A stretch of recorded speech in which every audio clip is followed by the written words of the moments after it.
Hello guys, কেমন আছো? আশা করছি ভালো আছো। আমিও খুব ভালো আছি। আজকে আমি তোমাদের জন্য খুব সুন্দর একটা সন্ধ্যে স্ন্যাক্স রেসিপি নিয়ে এসেছি। আশা করছি প্রত্যেকের ভালো লাগবে।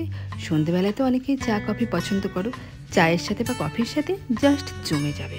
ওয়াও একটা রেসিপি, কিন্তু একবার খেয়ে দেখো, বারবার কিন্তু খেতে ইচ্ছে করবে। ঢ্যাঁড়সের অনেক আইটেম খেয়েছে, তো এই আইটেমটা একবার খেয়ে দেখো। এভাবে আমি কিছু কচি ঢ্যাঁড়স নিয়েছি একটু লঙ্কা গুঁড়ো, লবণ, হলুদ, বেসন, সুজি আর গোলমরিচ গুঁড়ো একটু নিয়েছি, আর নিয়েছি একটু কালো জিরে। ঢ্যাঁড়সগুলোকে দেখো কীভাবে আমি চিড়ে নিচ্ছি। এভাবে প্রথমে একটা চিড়ে নিয়ে তারপর কিন্তু অপর পাশ থেকে এভাবে চিড়ে নিলাম, দেখো। আর তারপরে মাঝখান থেকে যে ঢ্যাঁড়সের শ্বাসটা আছে সেই শ্বাসটাকে কিন্তু ফেলে দিতে হবে। শ্বাসটা যদি ফেলে না দাও তাহলে কিন্তু ভালো হবে না। এই দেখো বন্ধুরা, পুরো শ্বাসটা ফেলে এভাবে আমি 5 টুকরো করে নিয়েছি। সবগুলো ঢ্যাঁড়স এভাবে কেটে নিয়েছি, মাঝখানের শ্বাস ফেলে দিয়েছি। তো এইবার আমাদের ব্যাটারটাকে বানিয়ে নেওয়ার পালা। তো দিয়ে দিলাম এখানটায় বেসন, সুজি,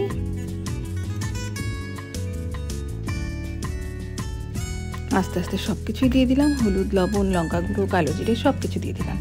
দিয়ে এইবার সামান্য দিয়ে দিলাম সাদা তেল। সাদা তেলটা দিলাম তেল দেওয়ার জন্য কিন্তু একটু ক্রিপসি বা মুচমুচে হয়। তাই সব কিছু শুকনো উপকরণ ভালো করে চামচ দিয়ে আমি মিশিয়ে নিচ্ছি, যাতে করে সবগুলো ভালোভাবে মিশে যায়। না হলে প্রথমে না মিশিয়ে যদি তোমরা জল দাও তাহলে কিন্তু ব্যাটারটা একেবারেই ভালো হবে না, আর যে পকোড়াগুলো করবো সেটাও কিন্তু একদমই টেস্ট আসবে না। তো ভালো করে মিশিয়ে নিয়ে তারপর আমি এভাবে সামান্য জল দিয়ে দিয়ে ব্যাটারটাকে গুলে নেব। আর ব্যাটার কিন্তু একেবারেই পাতলা করা যাবে না, তো এরকম একটুখানি ঘন ঘন ব্যাটার কিন্তু আমাদের বানাতে হবে। তো দেখো বন্ধুরা, এরকম একটু ঘন ব্যাটার কিন্তু আমি করে নিচ্ছি।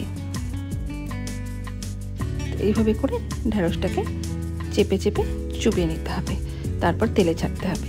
এদিকে আমি কড়াই বসিয়ে দিয়েছি, কড়াই কিন্তু অলরেডি গরম হয়ে গেছে। এবার এখানে তেল দিয়ে দিলাম। তেল কিন্তু অলরেডি গরম হয়ে গেছে। তেলটা গরম হতে ব্যাটার লাগিয়ে ঢ্যাঁড়সটা দিয়ে দিলাম। ফিরে আসছি 3-4 মিনিট বাদে। বন্ধুরা দেখো, এভাবে উল্টে পাল্টে নিলাম। আমার কিন্তু পকোড়াটা ভাজা হয়ে গেছে। একইভাবে আমি সব পকোড়া ভেজে নিয়ে ফিরে আসছি। দেখো বন্ধুরা, একইভাবে আমি সব পকোড়া ভেজে নিয়েছি। কি দুর্দান্ত লাগছে তো দেখতে। একবার বন্ধুরা এইভাবে তোমরা ট্রাই করে দেখো। একবার খেলে আমি গ্যারান্টি দিয়ে বলতে পারি তোমরা বারবার খেতে চাইবে। দুর্দান্ত টেস্টি হয়। তো আমি সবাইকে রিকোয়েস্ট করছি, প্লিজ তোমরা কম সময়ে একবার এই রেসিপিটা বানিয়ে দেখো। আর কেমন লাগলো আমাকে কিন্তু অবশ্যই জানাতে ভুলো না।